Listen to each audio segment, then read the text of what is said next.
Hello commerce graduates, welcome back to the channel guys. और आज हम आपके इस चैप्टर के सब्जेक्ट के ठीक है money banking and foreign exchange के यूनिट 3 के टॉपिक्स को कवर करने वाले हैं। ठीक है, यूनिट 3 की ये वीडियो होने वाली है आपकी। कौन कौन से टॉपिक्स हैं जो कवर करेंगे, चलो देख लेते हैं।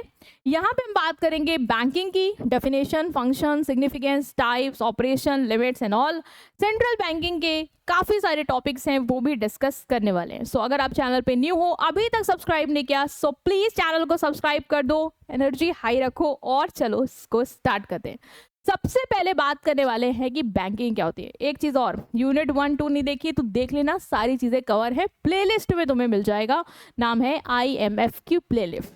ठीक है बेटा बेटा चलो अब आते हैं बैंकिंग। बैंकिंग क्या होता है, what you mean by banking.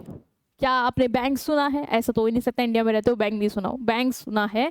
Banking क्या है? बैंकिंग एक तरीके का बिजनेस है। ओके, किस तरीके का बिजनेस है मैम ये? बैंकिंग में क्या करते हैं लोग? बैंक में क्या होता है, तुमसे डिपॉजिट एक्सेप्ट करते हैं और सामने वाली पार्टी जिसको जरूरत होती है उसे लोन प्रोवाइड करते हैं। तो यही काम तो बैंक करते हैं, लोगों से पैसा लेना, फिर उसको कम इंटरेस्ट देना एंड दूसरों को ज़्यादा इंटरेस्ट पे वो लोन दे देना। जो पैसा आ रहा है वो उनका क्या होता है, प्रॉफिट। एंड बहुत सारी चीज़ें चलती रहती हैं और भी सर्विसेज देते हैं, बट ये मेन काम है जो ये परफॉर्म करते हैं। क्लियर है? तो ये जो बिजनेस है ना, जहाँ पे आप डिपॉजिट एक्सेप्ट करते हो पब्लिक से और उनको लोन और फाइनेंशियल सर्विसेज देते हो, इसे ही बोलते हैं बैंकिंग। ये आपका वन शॉट रिवीजन है, क्विक रिवीजन है। डिटेल में वीडियो चाहिए तो कॉमेंट करना, हम डिटेल में भी कवर करेंगे। ठीक है, नेक्स्ट आते हैं बैंकिंग के फंक्शंस क्या होते हैं। देखो बेटा, बैंकिंग के बहुत सारे फंक्शन है। बैंकिंग जो है ना, बैंक्स बहुत सारी चीज़ें करती है, बहुत सारी सर्विसेज जो है वो हमें प्रोवाइड करती है। जैसे डिपॉजिट एक्सेप्ट करना, बैंक हमसे मनी कलेक्ट करता है ना। हमें जैसे पैसा डिपॉजिट करना है, सेविंग अकाउंट जो भी अकाउंट है हम खुलवा सकते हैं बैंक के पास और अपना पैसा डिपॉजिट कर सकते हैं। सेविंग अकाउंट हो, करेंट अकाउंट हो, FD हो, कहीं पे भी। Next is providing loan advances. Bank क्या करता है, जिनको भी, चाहे इंडिविजुअल्स हो, उन्हें घर के लिए, कार के लिए लोन चाहिए, या बिजनेस हो, उनको लोन प्रोवाइड करता है। मतलब इससे उनकी फाइनेंशियल नीड को पूरा करने में मदद करता है। उन्हें पैसों की जरूरत है तो बैंक उन्हें लोन दे देगा।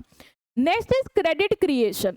Bank create credit by lending a portion of deposit they receive. जो भी हम डिपॉजिट बैंक को देते हैं वो उस डिपॉजिट के थ्रू क्या करता है, क्रेडिट क्रिएशन करता है, मतलब मनी क्रिएशन करता है। कैसे? बैंक को हम डिपॉजिट देके आते हैं, बैंक उस सारे पैसे को ही नहीं रखे रहता है, सारे पैसे में कुछ पोर्शन रखता है और बाकी लोन के फॉर्म में दूसरों को दे देता है। जिससे क्या होता है, वो पैसा बाहर निकलता है। फिर बाहर जिस पर्सन को भी जाता है वो पैसा, वो उस पैसे को मान लो किसी को पेमेंट करनी है उसको दे दिया उसने। जैसे मान लो मैंने बैंक से लोन लिया क्योंकि मुझे किसी सप्लायर को पैसे देने थे, मैंने सप्लायर को पैसा दे दिया। अब सप्लायर क्या करेगा, फिर से जाके पैसा बैंक में डिपॉजिट कर देगा। वही बैंक में फिर डिपॉजिट हुआ, फिर बैंक ने क्या किया, उसका कुछ पोर्शन रखा और फर्दर किसी को लोन दे दिया। तो इस तरीके से मनी जो है वो क्रिएट हो रहा है बैंक के थ्रू। तो ये काम भी किसका है, बैंक का। एजेंसी सर्विस देना, बहुत सारी सर्विसेज देता है, जैसे हमारे बिहाफ पे चेक कलेक्ट करना, बिल्स क्लियर करना हमारे। ठीक है, अगर हमें फंड ट्रांसफर करना है, जैसे हमें UPI के थ्रू हम फंड ट्रांसफर कर सकते हैं, ये सब हमारी बैंक जो है वो हमें मदद कर रही है ये सब करने में। यूटिलिटी सर्विसेज, और भी सारी सर्विसेज जैसे लॉकर्स की, ATM की, कहीं भी तुम पैसा निकाल सकते हो, डिजिटल बैंकिंग, UPI, Paytm, ये सारी सर्विसेज भी तुम्हारा बैंक तुम्हें देता है। तो हमने देख लिया कौन कौन सी हमें सर्विसेज है या सुविधाएं हैं जो बैंक दे रहा है। नेक्स्ट आते हैं बैंकिंग की क्या इंपॉर्टेंट रोल है, बैंक किस किस चीज़ में मदद करता है। देखो, पहला है मोबिलाइजेशन ऑफ सेविंग। बैंक हमें इनकरेज करता है कि हम पैसा सेव करें और वहाँ जाके डिपॉजिट करें। ठीक है, ऐसे क्या होगा, हम अपना घर में पैसा रखे रहेंगे, कोई मतलब नहीं, लेकिन बैंक क्या बोलता है कि पैसा आप यहाँ लेके आओ, हम आपको इंटरेस्ट देंगे, जिससे हमारा जो फंड है वो वहाँ पहुँचे, फिर वो कहीं ना कहीं बैंक लोन के फॉर्म में दे के इकोनॉमी में लगवाए। ठीक है, उसका यूज हो पाए। Next is capital formation. Bank help increase investment by challenging saving into productive activities. ऐसे फंड क्या है, आइडल रहेगा, बट बैंक क्या करता है, उस फंड को प्रोडक्टिव एक्टिविटीज में लगाता है।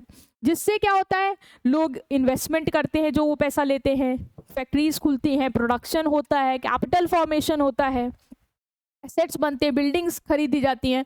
तो उसमें भी मदद करता है। Next is economic development. Bank business की ग्रोथ को, इंडस्ट्रियल डेवलपमेंट को और एम्प्लॉयमेंट जनरेशन को सपोर्ट करता है। ऑफ कोर्स कोई पर्सन है, उसको इंडस्ट्री लगानी है, उसके पैसा चाहिए, वो बैंक से लोन लेगा, इंडस्ट्री सेटअप करेगा, ठीक है, लोगों को एम्प्लॉयमेंट देगा, कंट्री की ग्रोथ होगी, अदरवाइज तो फंड नहीं होगा तो कोई चीज़ पॉसिबल ही नहीं हो पाएगी।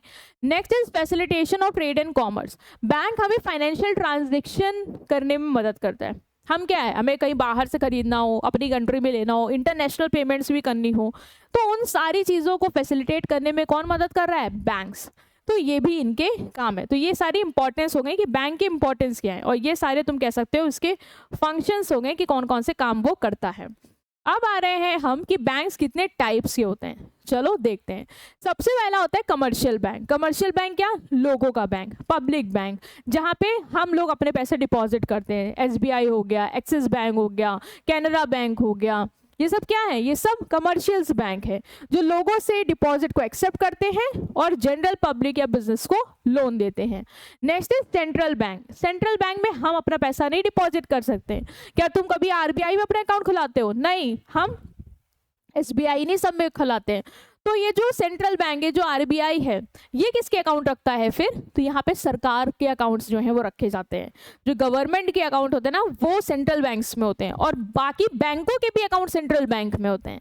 याद रखना, सेंट्रल बैंक जो है पूरे बैंकिंग सिस्टम को रेगुलेट करता है, सारे बैंक्स को गाइड करता है, देखता है वो सही से काम कर रहे हैं नहीं कर रहे हैं, है ना, उनको सप्लाई जो है मनी की वो कंट्रोल करता है, बहुत सारे टूल्स यूज करता है। हमने इससे पहले चैप्टर में डिस्कस भी किया था, रेपो रेट, सीआरआर, इन सबको लगाता है बैंकों पे, जिससे बैंक की सप्लाई जो मनी की है कि वो कितना लोन दे सकते हैं, उसको क्या है? कंट्रोल करता है। Next is cooperative bank. Cooperative bank basically बेटा वो बैंक होते हैं जो बैंकिंग सर्विसेज अपने कोऑपरेटिव बेसिस पे अपने मेंबर को देते हैं।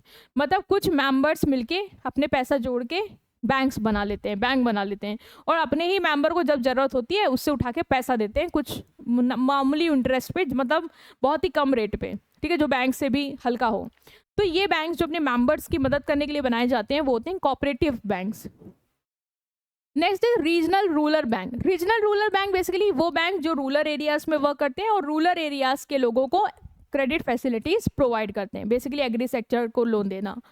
Development bank. Development bank long term loan provide करता है इंडस्ट्रीज को, ताकि वो अपने प्रोजेक्ट्स को कंप्लीट कर पाएं। डेवलपमेंट बैंक बहुत बड़े बड़े जो डेवलपमेंट प्रोजेक्ट हैं जो इंडस्ट्रीज कर रही हैं, जिसके लिए उनको बहुत ही लंबे समय के लिए पैसा चाहिए, ये उनको पैसा देता है। Next is investment bank. Investment bank companies को हेल्प करता है कि वो कैपिटल रेस करें और अपने फाइनेंशियल इन्वेस्टमेंट मैनेज करें। इन्वेस्टमेंट बैंक का काम होता है कि जो भी बिजनेस हैं, ठीक है, जो भी आपके कंपनीज हैं जो पैसा रेस करना चाहती हैं, उनको पैसा रेस करने में मदद करना कि कैसे वो अपना आईपीओ इशू करे, किस तरीके से वो पब्लिक से पैसा ला सकती है अपने पास अपनी कंपनी को चलाने के लिए, इवन किस तरीके के उनके अकाउंट्स बनने चाहिए, अकाउंट बन रहे हैं सही नहीं बन रहे हैं, कहाँ उन्हें पैसा लगाना चाहिए, किस प्रोजेक्ट में, किस में नहीं लगाना चाहिए, ठीक है, ये सारी चीज़ों में उन कंपनीज को गाइड करता है तुम्हारा इन्वेस्टमेंट बैंक। तो इसका भी आप याद रखना, ठीक है बेटा। तो ये थे तुम्हारे टाइप्स ऑफ बैंक। अब हम आ रहे हैं तुम्हारे बैंकिंग ऑपरेशन पे कि बैंकिंग ऑपरेशन क्या है। Banking operation basically day to day activities हैं जो बैंक्स परफॉर्म करते हैं। बैंक दिनचर्या में क्या काम करते हैं, वो है बैंकिंग ऑपरेशन, कि बैंक कैसे ऑपरेट हो रहे हैं, वो हम देखने वाले हैं। सबसे पहले तो भाई डिपॉजिट एक्सेप्ट करना, डे टू डे में उसका काम यही है। जो मनी है कस्टमर से वो एक्सेप्ट करना, अलग अलग डिपॉजिट अकाउंट के फॉर्म में, चाहे सेविंग हो चाहे करंट हो, जिसका जहाँ पे भी डिपॉजिट कराना हो उनसे वो पैसा क्या करना है, एक्सेप्ट करना। नेक्स्ट इज लोन देना, ये भी काम है इनका, बिजनेस को दे चाहे इंडिविजुअल को दे। Investment operation, bank invest a portion of their fund in government securities and other approve investment. Bank क्या करते हैं, गवर्नमेंट सिक्योरिटीज, जिसे आरबीआई क्या है, गवर्नमेंट सिक्योरिटीज बेचता है, ठीक है, या गवर्नमेंट सिक्योरिटी बिक रही होती है जब, तो बैंक्स अपना पैसा यूज करके उन सिक्योरिटीज को खरीदते हैं अपने पास, ठीक है, या कहीं इन्वेस्टमेंट करना तो वो भी काम करते हैं, तो ये भी इनका काम है। एजेंसी ऑपरेशन, हमारे बिहाफ पे फाइनेंशियल ट्रांजेक्शंस करना, ठीक है, दूसरे अकाउंट में पैसा भेजना, चेक क्लियर करना, ये काम भी बैंक्स का है। तो ये सारे काम बैंक अपने डे टू डे दिनों में कर रहे हैं, क्लियर। नेक्स्ट आते हैं हम प्रोसेस ऑफ क्रेडिट क्रिएशन पे। कि क्रेडिट क्रिएशन क्या है। ये मैंने भी तुम्हें थोड़ा बताया भी कि क्रेडिट क्रिएशन बैंक कैसे करती है। एक पूरा एग्जाम्पल फिर से दूंगा, समझो, ठीक है, इसको समझने की कोशिश करना। मान लो ये बैंक है, ठीक है, ये बैंक है, मंदिर नहीं है, ये बैंक है, ठीक है, ये बैंक है। बैंक में क्या होता है, जो लोग होते हैं, है ना, वो पैसा क्या करते हैं, अपना डिपॉजिट करते कि नहीं करते। हाँ मैम, डिपॉजिट करते। मान लो ये बंदा आया, ठीक है, ये बंदा है रोहन। रोहन गया बैंक के पास और इसने क्या किया, अपना पैसा बैंक में डिपॉजिट किया। कितना पैसा डिपॉजिट किया, कलर दिख रहे हैं तुम्हें। रोहन ने बैंक में मान लो 1 लाख रुपए डिपॉजिट किया। अब तुम मुझे ये बताओ, क्या बैंक 1 लाख रुपए अपने पास धरे रहेगा जब तक रोहन नहीं आएगा? नहीं, बैंक पागल नहीं है। बैंक क्या करता है, कुछ पोर्शन को रखता है एज अ रिजर्व और बाकी पैसा लोन के फॉर्म में दे देता है। मान लो 10% का रिजर्व उसको मेंटेन करना है, आरबीआई ने बोला है, तो 10% इसका रखेगा। मतलब कितना, 10% कितना हो गया इसका, 10,000। 10,000 रखेगा और जो 90,000 है ना, वो क्या कर देगा, वो लेंड कर देगा, मतलब लोन के फॉर्म में किसी को दे देगा। ठीक है, मान लो मैं गई, मैंने बोला मुझे ना अपने लिए लोन चाहिए। क्यों? क्योंकि मुझे अपने सप्लायर्स को पैसे देने हैं, पेमेंट्स करनी है। तो बैंक बोलेगा ठीक है भाई, आप एक काम करिए, आपको कितना लोन चाहिए। मैंने बोला मुझे 90,000 का लोन दे दो। मान लो 90,000 की बात हुई, बैंक ने मुझे 90,000 का लोन दे दिया। मैंने 90,000 का लोन लेके सप्लायर को क्या कर दी, 90,000 की पेमेंट कर दी। अब सप्लायर क्या करेगा, 90,000 अपने बैंक में डिपॉजिट करा देगा, है ना, कैश लेके नहीं घूमेगा वो, अपने बैंक में मान लो डिपॉजिट करा देगा। अब बैंक के पास फिर से क्या है, बैंक के पास फिर से 90,000 आ गए। तुम देख रहे हो, बैंक ने ही ये पैसा कहीं ना कहीं निकाला और घूम के बैंक के ही पास आ गया, क्योंकि जाएगा तो बैंक के ही पास डिपॉजिट होने। जैसे ही बैंक के पास 90,000 आया, बैंक ने कहा मैं इसका 10% रखूंगा। ठीक है, 10% कितना हो गया 90,000 का, 9,000। और उसने बोला बाकी 81,000 जो भी है वो मैं लोन के फॉर्म में फिर किसी को दे दूंगा। मान लो फिर कोई गया, उसने बोला मेरे को इतना पैसा दे दो, बैंक ने उठा के उसको दे दिया, उसने जिसको दिया उसने डिपॉजिट करा दिया। इस तरीके से क्या है, पैसा क्रिएट हो रहा है ना, इकोनॉमी में पैसा आ रहा है, क्रिएशन हो रहा है। तो ये काम कौन करता है बेटा जी, ये काम आपका बैंक करता है। यही पूरा काम है, यही हम यहाँ डिस्कस करने वाले हैं। क्लियर? तो क्रेडिट क्रिएशन एक ऐसा प्रोसेस है जिसके थ्रू बैंक क्रिएट करता है additional money by lending part of deposit they receive. जो भी डिपॉजिट वो रिसीव करते हैं उसका कुछ पोर्शन लेंड करके बैंक क्या है, मनी को क्रिएट करता है। तुम देख रहे हो ना, इकोनॉमी में पैसा आ रहा है ना। Process of credit creation. When a bank receive deposit, it keep a small reserve and lend the remaining amount, which create new deposit and expand credit in the economy. तुमने देखा, जब बैंक डिपॉजिट एक्सेप्ट करता है उसका कुछ portion रखता है और बाकी सारा क्या करता है, ले देता है लोन के फॉर्म में। जिससे क्या होता है, नया डिपॉजिट क्रिएट होता है। जिसको लोन के फॉर्म में दिया वो पैसा यूज करेगा, किसी को देगा, वो फिर डिपॉजिट करेगा, फिर बैंक के पास आएगा, फिर बैंक उसमें कुछ रखेगा, फिर दे देगा। इस तरीके से मनी क्रिएशन होता रहेगा। ठीक है, जैसे मान लो तुम 1,000 का डिपॉजिट को बैंक क्या करता है, बहुत बार लेंड कर देता है, मल्टीपल राउंड में। ठीक है, जिससे क्रेडिट क्रिएशन होता जाता है हमारी इकोनॉमी में। क्लियर बेटा?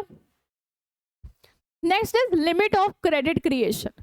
Limit of credit creation refers to the factor that restrict the ability of bank to create credit. अब बैंक कितना क्रेडिट क्रिएट कर सकता है, मतलब कितना पैसा लेंड करेगा, जो बाहर जाएगा फिर आके डिपॉजिट होगा, वो कितना करेगा, उसकी क्या लिमिट है कोई, कि अतः अमाउंट जितना आ रहा है सब जाके बस लेंड कर दे और क्रेडिट क्रिएशन करवाए? नहीं, लिमिट है। बैंक को सारा पैसा लेंड नहीं करना होता जितना डिपॉजिट उसके पास आता है। तुमने भी देखा, कुछ रिजर्व रखेगा पोर्शन, तो CRR होता है। Bank can not lend beyond the reserve required fix by central bank. Central bank हर बैंक के लिए लिमिट फिक्स कर देता है कि आप एक काम करेंगे, जितना भी डिपॉजिट एक्सेप्ट करेंगे उसका 10% जो है वो आपको हमारे पास रखाना है एज अ रिजर्व। उसको आप नहीं छेड़ सकते, नहीं आप उसको लेंड करेंगे। तो बैंक के पास फिर जितना बचेगा भाई उतना ही करेगा, लिमिट सेट हो गई। दूसरा, अवेलेबिलिटी ऑफ डिपॉजिट। अब जितना डिपॉजिट आएगा उतना ही बना पाएगा पैसा। 1 लाख आया, 1 लाख का 10 रखा तो 90 ही क्रिएट कर पाएगा। 50 आया तो 50 का 10 रखेगा 5 तो सिर्फ 45 कर पाएगा। तो डिपेंड करता है डिपॉजिट कितना आ रहा है उतना ही क्रिएट करेगा। Next is demand for loan. Bank credit तभी क्रिएट करेगा जब बोरोवर लोन लेने को तैयार होंगे। कोई लोन ही नहीं लेने आएगा तो भाई वो कैसे पैसा घुमाएगा, है ना। फिर तो पॉसिबल ही नहीं, फिर तो जो डिपॉजिट है वो अपने पास रखा रहे, कोई ले ही नहीं रहा है कि तुम मार्केट में भेजोगे फिर वापस आएगा, वो तो होने वाला नहीं है। तो ये चीज याद रखना। Banking habit of people. लोगों की बैंकिंग हैबिट क्या है, लोग हो सकता है बैंक में जमा ही नहीं कराना चाहते हो, पैसा अपने पास ही रखना चाहते हो। तो अगर ये आदत है तो लोगों के पास ही पैसा रहेगा, बैंक के पास आएगा नहीं, तो क्रेडिट वो क्रिएट नहीं कर पाएगा। Next is central bank regulation. Central bank भी लिमिट लगा देता है, ठीक है, मॉनेटरी पॉलिसी के थ्रू, कि कितना आप रिजर्व बनाओगे उस हिसाब से भी उसका रेट जो है कितना वो लेंड करे वो कम हो जाता है। During recession economic uncertainty bank lend कम करते हैं, जिससे क्रेडिट क्रिएशन कम होता है। जैसे कोविड आ गया, अब बैंक को पता है यार पैसा जरूरी नहीं है कि हमें जितना हम उधार में दे, लोन में दे, वो मिल पाए, है ना, तो बैंक खुद ही कहते हैं कि हम ज़्यादा नहीं लोन दे पाएंगे। तो जब लोन नहीं दोगे तो भाई पैसा घूमेगा नहीं, वापस आएगा नहीं, फिर घूमेगा नहीं, तो क्रिएशन कम हो जाएगा। तो ये सारी चीज़ें हैं जो लिमिट लगा देती हैं। क्लियर है बेटा? अब हम आने वाले हैं तुम्हारे सेंट्रल बैंक्स पे कि सेंट्रल बैंक क्या है। हमारा सेंट्रल बैंक आरबीआई, ठीक है, उसके बारे में कुछ चीज़ें डिस्कस करते हैं। देखो, central bank refers to the activities जो सेंट्रल बैंक परफॉर्म करता है। Central banking refers to the activities perform at central bank to regulate the banking system and maintain economic stability. हमारे बैंकिंग सिस्टम को regulate करने के लिए कि banking system अच्छे से चले, ठीक है, इकोनॉमी में स्टेबिलिटी रहे, इसके लिए सेंट्रल बैंक बहुत ही इंपॉर्टेंट रोल प्ले करता है। कौन कौन से काम है चलो देखते हैं। सबसे पहला है करेंसी को इश्यू करना। सेंट्रल बैंक के पास पावर है कि वो कंट्री में करेंसी को इश्यू कर सकता है और उन्हें रेगुलेट कर सकता है। मनी की सप्लाई कितनी होनी चाहिए ये रेगुलेट करना मॉनेटरी पॉलिसी के थ्रू, ये भी काम सेंट्रल बैंक का है। बैंकर्स टू गवर्नमेंट, जितने भी बैंक गवर्नमेंट के अकाउंट होते हैं, मैंने बताया भी, वो सेंट्रल बैंक में होते हैं। तो गवर्नमेंट के बिहाफ पे पेमेंट्स करना, है ना, लोगों की सैलरीज देना, गवर्नमेंट के बिहाफ पे टैक्सेस कलेक्ट करना, ठीक है, जीएसटी, ये सब, ये सारे काम कौन संभालता है? Central bank. बैंकर्स बैंक, बैंकों के लिए भी बैंक है। सेंट्रल बैंक जो भी फाइनेंशियल असिस्टेंस है, मदद है या बैंकिंग सर्विसेज है, वो कमर्शियल बैंक को भी देता है। कमर्शियल बैंक भी अपना अकाउंट सेंट्रल बैंक में खुलवाते हैं, जो भी उन्हें सर्विसेज चाहिए, ठीक है, वो सारी वो सेंट्रल बैंक उन्हें प्रोवाइड करता है। लेंडर ऑफ लास्ट रिजॉर्ट, ये क्या है? देखो, जब कमर्शियल बैंक को कोई भी मान लो इमरजेंसी पड़ गई, उसे पैसा चाहिए, ठीक है, उसे सारा पैसा मान लो मोस्ट ऑफ द पैसा लोन के फॉर्म में दे दिया था, लेकिन कस्टमर्स आगे सब अपना पैसा मांगने लग गए। अब उसके पास पैसे नहीं है, क्या करेगा? दूसरे बैंकों से मांगेगा। मान लो वो लोगों ने मना कर दिया कि हमारे पास नहीं, हम नहीं दे पाएंगे, तो क्या करेगा? रास्ता आखिरी डेट इज आरबीआई, आरबीआई के पास जाएगा, उससे मदद मांगेगा और वो उसको इस सिचुएशन में बचाएगा। तो लास्ट जब कोई रास्ता नहीं मिलता तो तुम्हें कौन लेंड करता है? Central bank. इमरजेंसी फंड्स देता है बैंक्स को ताकि वो अपनी फाइनेंशियल डिफिकल्टीज फेस कर पाए। Controller of credit, central bank money की सप्लाई को रेगुलेट करता है, क्रेडिट को रेगुलेट करता है मॉनेटरी पॉलिसी के थ्रू। इससे पहले वाले यूनिट में डिटेल में हमने ये सब पढ़ा है कि मॉनेटरी पॉलिसी के थ्रू सेंट्रल बैंक कैसे क्रेडिट को कंट्रोल करता है ना, जिसे CRR लगा देगा, दैट इज कि ऐसा रेट जिस रेट पे तुम्हें सेंट्रल बैंक के पास अपना पैसा रखना है, मान लो उसको बढ़ा दिया, तुम्हें सेंट्रल बैंक के पास ज़्यादा पैसा रखना पड़ेगा। अब कमर्शियल बैंक अगर ज़्यादा पोर्शन डिपॉजिट का वहाँ रख देगा तो लोन कम देगा तो सप्लाई मनी की ऑटोमेटिकली कम हो जाएगी, ठीक है। इस तरीके से रेगुलेट करने का काम किसका है? ये काम है सेंट्रल बैंक का। Custodian of foreign exchange reserve, हमारी कंट्री क्या है? बहुत सारी ट्रांजेक्शन करती है फॉरेन कंट्रीज के साथ, उसके लिए हमें करेंसी चाहिए होती है फॉरेन, मान लो वहाँ से कुछ मंगाना तो हमें उन्हें फॉरेन करेंसी देना होगा। ये सब काम रिजर्व मेंटेन करना, मैनेज करने का काम किसका है? कि हमारे पास सफिशिएंट फॉरेन करेंसी अवेलेबल हो ट्रांजेक्शन्स के लिए, ये काम भी सेंट्रल बैंक का है। क्लियरिंग हाउस फंक्शन, दो बैंकों के बीच में जो भी ट्रांजेक्शन है उनको सेटल कराने का काम भी सेंट्रल बैंक का है। मान लो मेरा बैंक SBI में है, तुम्हारा बैंक कैनरा बैंक में, तुमने मुझे पैसे भेजे, ठीक है, एक बैंक दूसरे बैंक को पैसे भेज रहा है, मेरा तुम्हारा बैंक सेम नहीं है। अब हमारे बीच में ये जो ट्रांजैक्शन है कैनरा बैंक और SBI बैंक में, इनको सेटल कौन कराएगा दोनों बैंक के बीच में?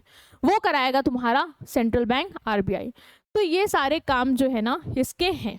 नेक्स्ट आ रहे हैं कि सेंट्रल बैंक का क्या ऑब्जेक्टिव है? वो हमारे इकोनॉमिक गोल्स को अचीव करने में मदद करता है। कैसे? देखते हैं। पहला है प्राइस स्टेबिलिटी, सेंट्रल बैंक महंगाई को कंट्रोल करता है, ठीक है, जिससे प्राइस स्टेबल रहते हैं हमारी इकोनॉमी में। कैसे रेगुलेट करता है? बहुत सारे टूल्स हैं। CRR, ज़्यादा पोर्शन कहता है हमारे पास रिजर्व के फॉर्म में रखो बैंक्स। जब बैंक मोस्ट ऑफ द पैसा वहाँ पे रखेंगे, मान लो पहले 10% रखते थे, सेंट्रल बैंक ने कहा 20% रखना पड़ेगा, तो bank most of the deposit कहाँ रख के आएंगे? अब सेंट्रल बैंक के पास। तो उनके पास क्या है? पैसा कम बचेगा तो लोन कम देंगे तो सप्लाई ऑटोमेटिकली लोगों के पास कम हो जाएगी। इसी तरीके से एसएलआर होता है कि कितना पोर्शन उनको अपने पास रखना है। मान लो वो भी बढ़ा दिया उसने कि तुम पहले 20% रखते थे, अब 30% अपने पास रखोगे, इसका मतलब आप बैंक ज़्यादा लोन नहीं दे पाएंगे, तो मनी की सप्लाई फिर कम होगी। ठीक है, लोगों के पास पैसे कम आएंगे, जब पैसे कम आएंगे डिमांड गिरेगी, ऑटोमेटिकली चीज़ें स्टेबल होना शुरू हो जाएंगी, वो महंगाई रुकेगी। तो ये काम करना सेंट्रल बैंक का है। इकोनॉमिक ग्रोथ, जो ग्रोथ है उसको सपोर्ट करना कैसे, मनी देके, क्रेडिट देके। मान लो बैंक्स अगर लोन देंगे तो इंडस्ट्रीज फैक्ट्री सेटअप होंगी, जब वो सेटअप होंगी तो जॉब आएंगे, लोगों के पास पैसा आएगा, पैसा आएगा तो डिमांड करेंगे, चीज़ें बढ़ेंगी, है ना आगे। तो ये सब प्रमोट करना कि कंट्री की ग्रोथ हो, ये भी काम सेंट्रल बैंक का है। फाइनेंशियल स्टेबिलिटी, बैंक मेंटेन करता है stability and soundness of financial system.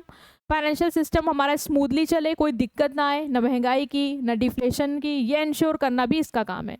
सबके पास जॉब हो, ठीक है। अब जब इंडस्ट्रीज़ को लोन मिलेगा, वो जॉब बढ़ेंगी, एक्सपैंड करेंगी, बिजनेसमैन बिजनेस सेटअप करेंगे, तो लोगों को एम्प्लॉयमेंट मिलेगा।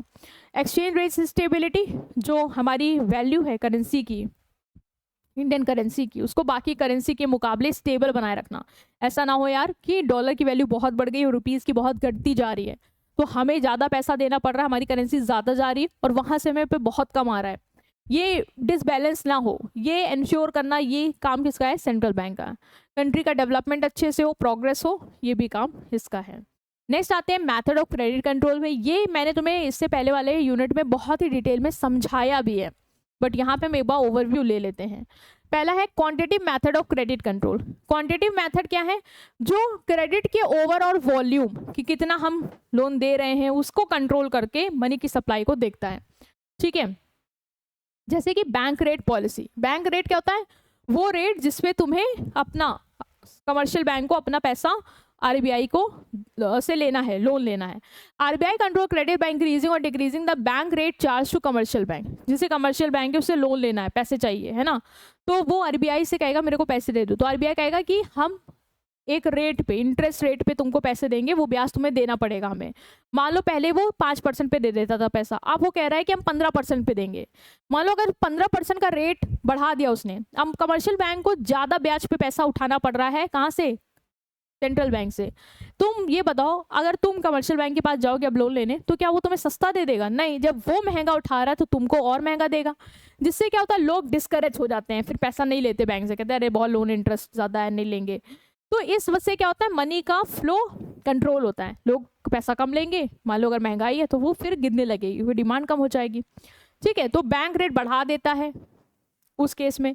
और मान लो कि बहुत ज़्यादा डिफ्लेशन है, मंदा पड़ा हुआ है, कोई चीज़ कुछ खरीद नहीं रहा है, तो बैंक, सेंट्रल बैंक क्या अपने रेट गिरा देता, सस्ते दाम पे कमर्शियल बैंक को लोन देता, फिर कमर्शियल बैंक भी सस्ते दाम पे पब्लिक को लोन देती है। तो पब्लिक के पास लोन सस्ते दाम पे आ रहा है तो वो पैसा लेता है, उठाता है और चीज़ों की डिमांड करना शुरू कर देता है और मार्केट उठ जाती है। तो इस तरीके से वो उसको कंट्रोल करेगा।